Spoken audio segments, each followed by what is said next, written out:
हाँ, प्रणाम सबको। जी।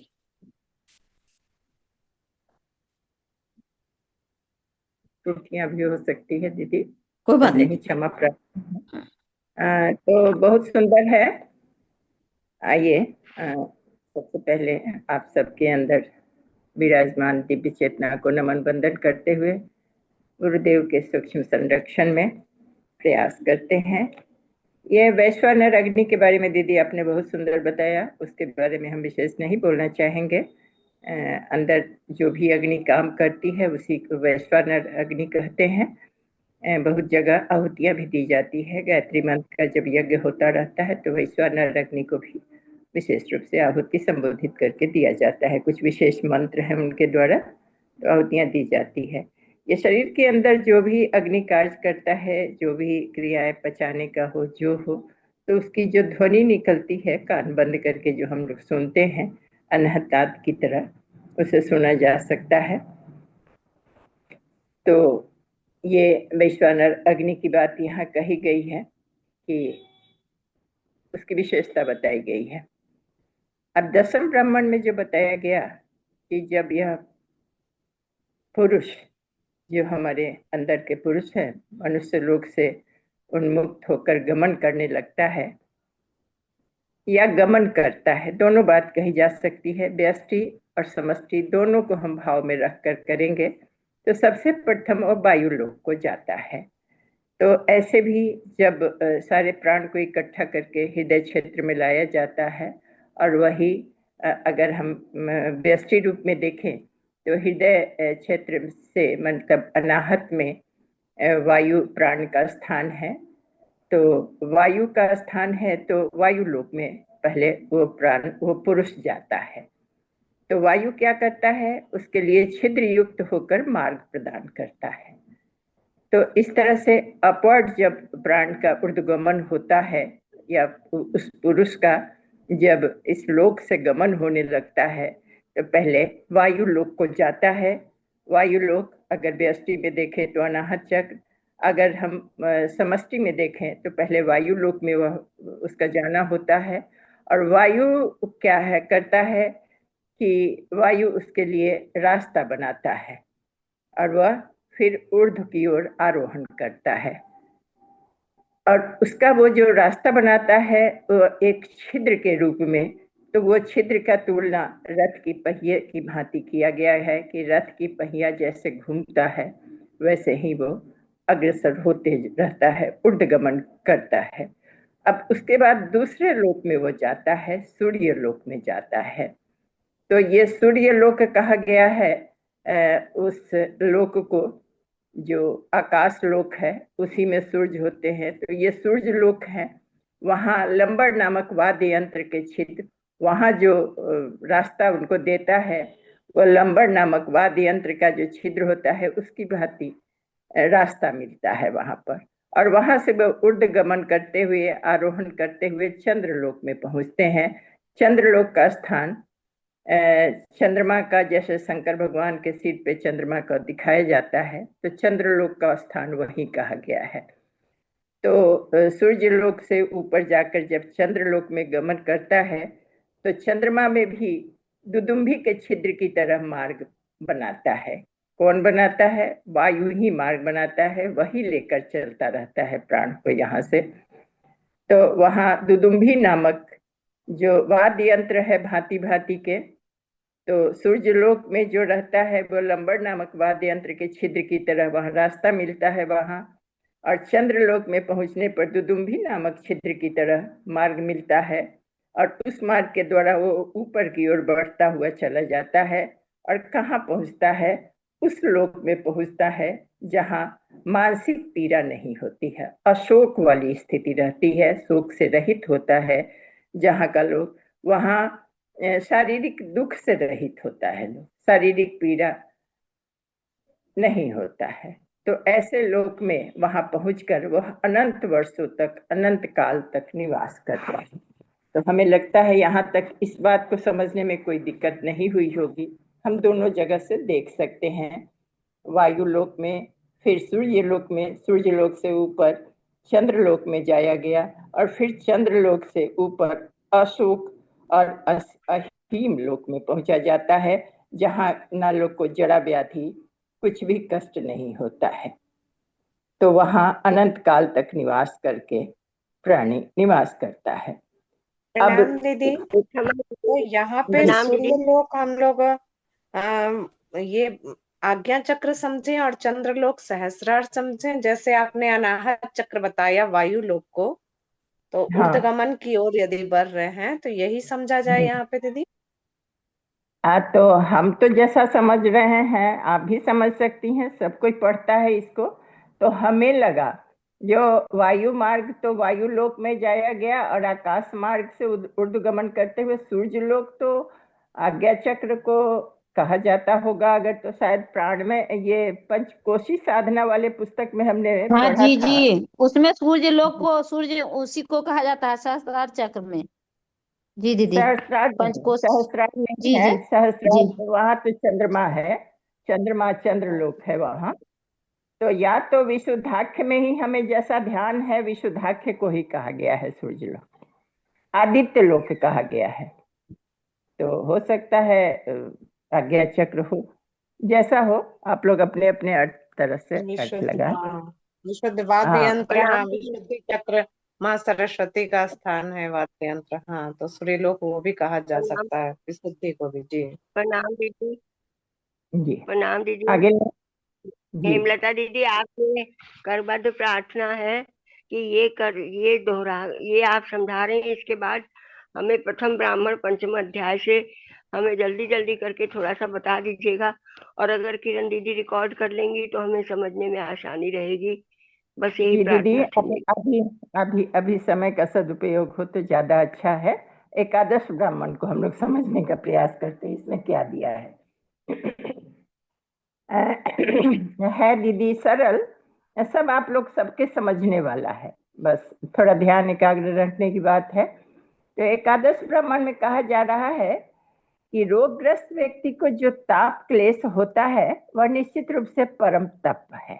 यहाँ कहने का उद्देश्य है कि कर्म फल के अनुसार व्यक्ति रोगी होता है, चाहे किसी प्रकार का ताप होता है, क्लेश होता है, तो उसको दीदी ने भी बहुत सुंदर कहा है कि सहजता से सहन करते हुए उस कष्ट को झेलना, उस स्थिति को पार करना। जैसे रामकृष्ण परमहंस जी की बात हमें ध्यान में आती है कि गले में कैंसर के रोग से पीड़ित थे और चटकारा ले लेकर भोजन करते थे। वो जब चाहे शरीर छोड़ सकते थे, या जब चाहे वो माता से प्रार्थना करके उस कष्ट से छुटकारा पा सकते थे, लेकिन फिर उनको उसी कष्ट को झेलने के लिए पुनः आना पड़ता।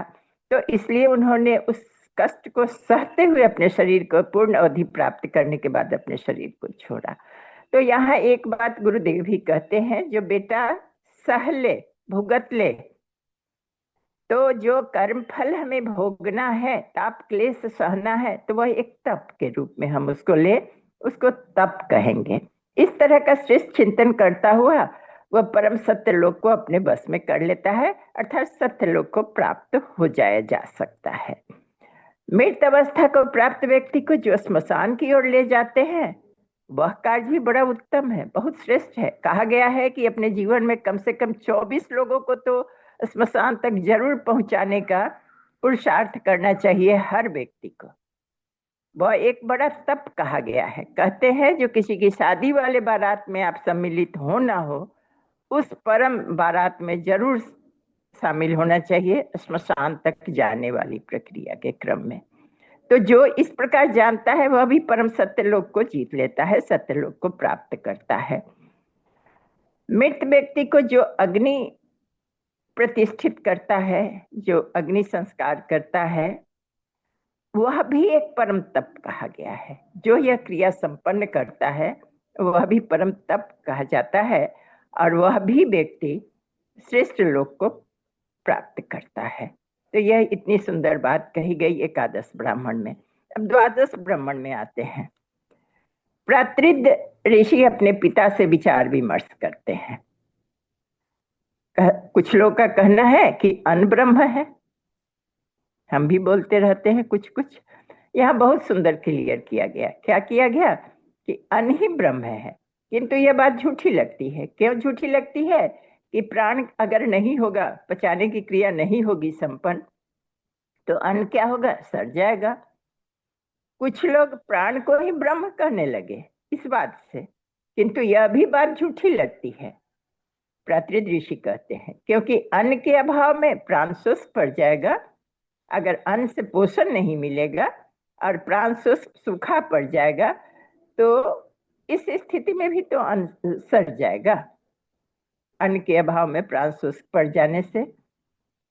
तो यह दोनों देव तत्व जब एक साथ मिलकर परमात्म भाव को प्राप्त होते हैं, तो इस प्रकार की विशेष अनुभूति प्राप्त करने का मौका, मैं क्या शुभ और क्या अशुभ करूं, यह बात यही बताता है कि न ही प्राण अकेले ब्रह्म है और न ही अन्न अकेले ब्रह्म है। यदि ये दोनों देव तत्व, दोनों को देव तत्व कहा गया है कि एक साथ मिलकर परमात्मा भाव को प्राप्त होते हैं, अकेले अकेले नहीं। निश्चित रूप से दोनों का अन्योन्याश्रय संबंध है। प्राण से अन्न का पोषण होता है और अन्न से प्राण का पोषण होता है। यही हमें दिखाई दिया। इस प्रकार की विशेष अनुभूति जिसको प्राप्त हो जाए, इसका मतलब क्या हुआ कि दोनों मैं क्या और क्या मैं क्या शुभ हूं और क्या अशुभ करूं, क्योंकि दोनों एक दूसरे के प्रति कृतज्ञ हो गए, दोनों कृतार्थ है, दोनों को दोनों सहयोग कर रहा है। यह बात तो क्लियर है। और तो इसके लिए जब कृतज्ञता आ गई, कृतज्ञता का भाव आ गया, दोनों एक दूसरे के लिए करने वाला है और दोनों एक दूसरे के प्रति कृतज्ञ है, तब हम क्या अशुभ करें किसी के लिए और क्या शुभ करें?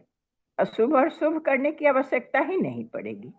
लेकिन पिता कहते हैं कि इतनी ही बात नहीं है। ये पुत्र कहे, ये प्रातृ ऋषि कहे, लेकिन उनके पिता कहते हैं कि केवल इतने ही से बात नहीं बनती है। अब उन्होंने कहा कि वी शब्द जो है सो अन्न है, और ये वी रूप में अन्न जो है सो समस्त प्राणी अन्न में समाहित रहते हैं। कौन प्राणी? भूत प्राणी। और रस जो है, रम जो है, वीरम, वीरम संस्कृत शब्द है, तो र ही अगर हम कहें और र यह शब्द है, अगर रम है तो यह प्राण है। वी को अन्न बताया उन्होंने, जो प्रत्येक भूत उसी में समाहित रहता है, उसी अन्न से भूत बनता है या भूत अन्न में होता है। और रम यह प्राण कहा गया क्योंकि रंग अर्थात प्राण में ही समस्त भूत रमण करते हैं। केवल अन्न ही रहे और प्राण नहीं रहे तो संचरण तो होगा नहीं। तो केवल अन्न रहे और उसमें चैतन्यता नहीं हो तो वो रमन कैसे करेगा? सक्रियता नहीं हो तो कार्य कैसे करेगा? आनंदित कैसे होगा? तो इस तरह से इस बात को हम समझ पाए हैं। तो जो इस प्रकार से जानता है वह वीर है। यहाँ ये बात दोनों है, पुत्र का बात भी सही है, पर पिता ने उसको अलंकृत कह के और सुंदर ढंग से उस बात को रखा है। तो उसमें ये सभी प्राणी समाहित होते हैं और तब तथा सभी प्राणी उसमें रमण करते हैं। सक्रियता आती है, चैतन्यता आती है, रमण करते हैं, आनंद लेते हैं। त्रयोदश ब्राह्मण में क्या कहा गया कि प्राण ही उक्त है, अर्थात स्तोत्र है। उक्त अर्थात स्तोत्र अर्थात ऋग की ऋचा, ऋग्वेद की। इस कारण उक्त की प्राण के रूप में उपासना करें। उपासना करने को कहा गया है क्योंकि प्राण जो है इन सभी प्राणियों को ऊपर उठाता है। इस उक्त के द्वारा ही, मतलब इस स्तोत्र के द्वारा ही उक्त वेत्ता पुत्र का प्रकट्य होता है। इसके भाव को समझें। उक्त वेता स्तोत्र करता और उसके पुत्र मतलब उसके शिष्य जो उसके अनुसरण करने वाले होते हैं, तो उनका प्रकट्य होता है उक्त के द्वारा। ऋचाओं के द्वारा, स्तोत्र के द्वारा, स्तोत्र के द्वारा स्तोत्र कहने वाले और उनके शिष्य का प्रकट्य होता है। तो इस तरह से जानने वाला ज्ञानी प्राण के सायुज्य और सालोक्य को प्राप्त करता है, मतलब उक्त के सायुज्य और सालोक्य को प्राप्त करता है। अब यहाँ पर सायुज्य क्या हुआ, मतलब वह प्राण के साथ एक रूप हो जाता है। स्तोत्र जो है तो वो ऐसा जो जानता है सो ज्ञानी स्तोत्र के प्राण से सायुज्य स्थापित कर लेता है, एक आकार हो जाता है, एक रूपता हो जाती है उसकी, और सालोक्य को प्राप्त करता है, मतलब उन्हीं के लोक को, उस श्रेष्ठ लोक को प्राप्त कर लेता है। इस तरह जानने वाला। तो हमें लगता है हम कोशिश कर रहे हैं समझाने का, लोगों को क्लियर हो रहा है, तो हम आगे बढ़े। दीदी जी, दीदी जी दीदी क्लियर हो रहा है।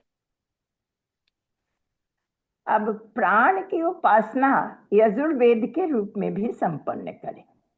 ऋग्वेद के रूप में हमने कर लिया, फिर यजुर्वेद के रूप में संपन्न करें।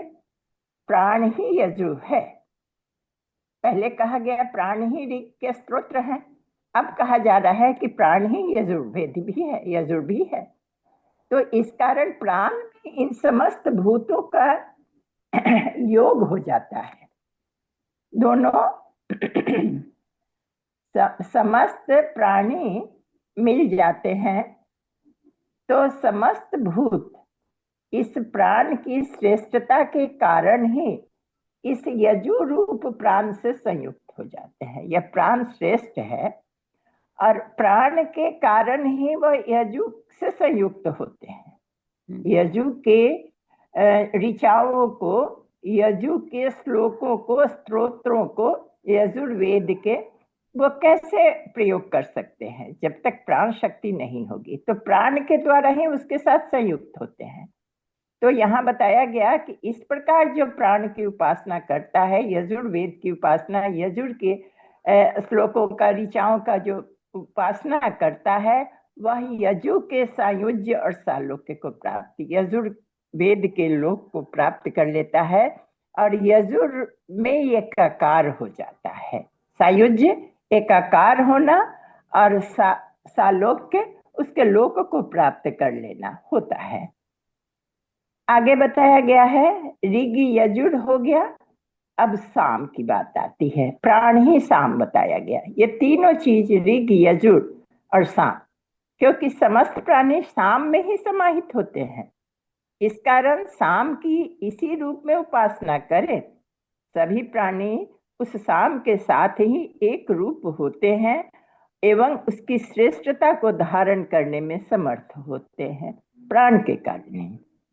इस प्रकार से उपासना करने वाला व्यक्ति साम के सायुज्य को और सालोक्य को प्राप्त कर लेता है, उसके लोक को प्राप्त कर लेता है, उसे एकाकार हो जाता है। सामवेद का के साथ एकात्मकता बैठ जाती है उसकी। अब छत्र बल को कहा जा रहा है। ये तो ऋग यजुर साम वेद की बात हो गई, ऋचाओं की, श्लोकों की, स्तोत्रों की, यज्ञ की, और अब होता है प्राण के छत्र बल की। छत्र बल, क्षत्रिय बल। तो प्राण की उपासना करें इस रूप में, अगर प्राण ही छत्र है, छत्र बल है, अर्थात ये शरीर की कोई भी क्षति होता है, शस्त्र आदि से, चाहे किसी प्रकार की क्षति होती है, तो यह रक्षा करता है। कौन रक्षा करता है? छत्र बल। और वह छत्र बल क्या है? प्राण है। तो उस प्राण को इस छत्र बल के रूप में अगर उपासना करते हैं तो छत्रत्व, प्राण का छत्रत्व प्रसिद्ध है, कहा गया है। तो ये न करने वाला जो है सो छत्र, अन्य किसी से त्राण न पाने वाला छत्र प्राण को प्राप्त करता है, और जो व्यक्ति इस तरह जानता है वह छत्र के सायुज्य और सालोक्य को प्राप्त करता है। इसका कहने का अर्थ यही है कि प्राण ही छत्र बल है, और अगर किसी तरह का क्षति शरीर में अंदर होने वाला हो, शस्त्र से या किसी अन्य प्रकार से अगर होने वाला हो हानि, तो प्राण उसकी रक्षा करता है। किस चीज के द्वार भांति? छत्र बल की भांति। और छत्र से रक्षा करने के कारण प्राण का छत्रत्व प्रसिद्ध है, क्योंकि प्राण अगर नहीं रहेगा तो क्षत्रिय धर्म का निर्वहन संभव नहीं है। प्राण शक्ति से विहीन व्यक्ति छत्रत्व को प्राप्त नहीं कर सकता है। अन्य किसी से रक्षा न पाने वाला छत्र को प्राप्त करता है। तो इस तरह से जो जानता है सो उसका एकाकार हो जाता है, एक रूपता प्राप्त करता है और उसके लोकों को प्राप्त कर लेता है। चतुर्दश ब्राह्मण में जो दीदी ने पढ़ा, पुनः वह ऋग यजुर साम के आधार पर गायत्री मंत्र की बहुत सुंदर व्याख्या इस चतुर्दश ब्राह्मण में किया गया है। तो इसलिए इसको हम लोग इस तरह से समझे। यहाँ स्पष्ट पहले ही लाइन में लिखा हुआ है कि इस ब्राह्मण में गायत्री के तत्व ज्ञान एवं महात्म का वर्णन किया गया है। तो गायत्री का तत्व ज्ञान यह बताता है कि गायत्री के प्रथम पद चरण कौन सा है? तत्सवितुर्वरेण्यम, सभी को मालूम है। तो इस प्रथम पद के चरण को समझाते हुए ऋषि कहते हैं कि भूमि 2 शब्द है और अंतरिक्ष 4 शब्द है, द्यव 2 है। अब भूमि क्यों कहते हैं, अंतरिक्ष क्यों कहते हैं और देव क्यों कहते हैं? तो अगर भूमि का हम समझे तो पृथ्वी लोक, अंतरिक्ष लोक, देवलोक, सूर्य लोक, ये कुल मिलाकर 8 अक्षर हो गए, तीनों लोक मिलाकर। और 8 अक्षरों से युक्त गायत्री का एक पद बन गया तत्सवितुर्वरेण्यम। यह है भूमि, अंतरिक्ष और देव। तो इस गायत्री का प्रथम पाद जो है, जो भी व्यक्ति इस तरह से जानता है वह तीनों लोकों के संपूर्ण ऐश्वर्य को प्राप्त कर लेता है। कितना सुंदर लिखा हुआ है, स्पष्ट है। अब दूसरा आते हैं हम, ऋग यजुर और साम। ऋच 2 शब्द, यजुषी मतलब यजुर्वेद के मंत्र 3 शब्द, और समानी मतलब साम वेद की सामग्री, अर्थात साम वेद की जो वस्तुएं हैं, स्थिति हैं, ये 3। तो 3 3 2 8 कुल मिलाकर ये भी 8 हो गए। तो गायत्री महामंत्र का द्वितीय पाद में भी 8 अक्षर है। क्या है? तो तत् भर्गो देवस्य धीमहि, ये भी 8 अक्षर है। यह वेद त्रयी ऋग यजुर और साम ही गायत्री का द्वितीय पाद है। इस प्रकार से जानने वाला ज्ञानी त्रयी विद्या की उपासना का फल प्राप्त कर लेता है। त्रयी विद्या मतलब तीनों वेद का ज्ञाता हो जाता है वो। इतनी अच्छी बात कही गई, भर्गो देवस्य धीमहि। प्राण 2, इसी प्रकार अपान 3, व्यान 3, यह भी 8 अक्षर वाला है। समझे हम लोग इसको? क्यों प्रथम पाद को भूलोक, अंतरिक्ष लोक और देवलोक कहा गया है जी। दूसरे पाद को वेद त्रय कहा गया है। तीनों वेद का ज्ञाता हो जाता है जो उसको उस तरह से समझता है। और तीसरे पाद का भी बहुत सुंदर, वो प्राण से उसको तुलना किया जा रहा है। अगर तत्व रूप से हम इस बात को समझ लें तो हमें गायत्री मंत्र जपने में बड़ा आनंद आएगा और लाभ भी मिलेगा। इसीलिए ये तत्व ज्ञान के रूप में इसको यहाँ दिया जा रहा है। तत्व दर्शन है इनके। तो प्राण में मुख्य रूप से मुख्य प्राण को लिया गया है और अपान लिया गया है। मुख्य प्राण कहाँ है? मुख्य प्राण सभी को पता है, अनाहत में है। जी। अपान प्राण मूलाधार में है और व्यान प्राण सहस्त्रार में है। सहस्त्रार में जी। जी। तो यह भी 8 अक्षर वाला है, 8 अक्षरों से युक्त। धियो यो न प्रचोदयात, यह तृतीय पाद है। गायत्री के इस तीसरे पाद को जानने वाला, इसकी उपासना करने वाला व्यक्ति समस्त प्राणी समुदाय को जीत लेता है। इसके अतिरिक्त चतुर्थ दर्शत दिखने वाला पाद होता है। ऋग यजुर साम और फिर प्राण अपान और व्यान, इसकी व्याख्या हम लोगों ने पढ़ लिया। ऋग प्रथम पाद, द्वितीय पाद और तीसरे पाद। अब चतुर्थ पाद गायत्री कहते हैं, चतुर्पादी कहा जाता है। यह कैसे है? तो यहाँ कहा जा रहा है कि चतुर्थ पाद जो है परो रज से सावदोम तूर्य कहलाता है। मतलब वह दर्शक पद है, मतलब वह अनुभव से जाना जाता है। उन तीनों पादों की जब सिद्धि हो जाती है, उसको तत्वतः ज्ञान उतरने लगता है, तो वो चौथे पाद के रूप में उदय हो जाता है उसका। तो यही है, यह दृष्ट है, दर्शनीय जैसा है, अतः दर्शक पद है कहा गया। यह परोरजा है, ये बहुत सुंदर है, इसका संस्कृत शब्द भी बहुत सुंदर है। यह पर रजोगुण से भी परे है, ऊपर है, और सभी रज लोकों से परे है। इन सभी लोकों से ऊपर रहकर तपता है, चमकता है। बहुत सुंदर इसके शब्द है यहाँ, परो रज से सावदुम, ये शब्द का कहा गया है कि यह जो है तो चतुष्पाद जो है तो परो रजा है, दर्शक पद है, अनुभव से जाना जाता है, दर्शनीय है, रजलोक से भी ऊपर है, और यह ऊपर जाकर प्रकाश युक्त है, चमकता रहता है शुद्ध रूप से। और गायत्री के चतुष्पाद को इस प्रकार जो जानता है वह यशस्वी होता हुआ सुशोभित होता है। और नोट में जो दिया गया उसी तरह से उसको समझाया गया कि चतुष्पद परो रज से सावदुम, यह भी 8 अक्षर वाला ही है। ओम भूर्भुवः स्वः, ये पूरा मिलाकर इसमें भी 8 अक्षर कहे गए हैं।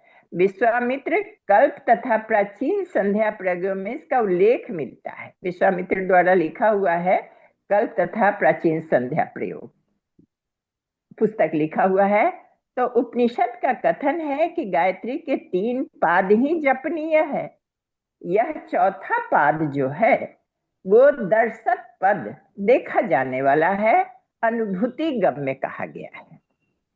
इसका पद छेद होता है, पद कम पड़ता है, परो रज से असौ, इसलिए अद ओम अर्थात रजस पदार्थ या प्रकाश से परे यह और वह सब ओम अक्षर रूप ब्रह्म ही है।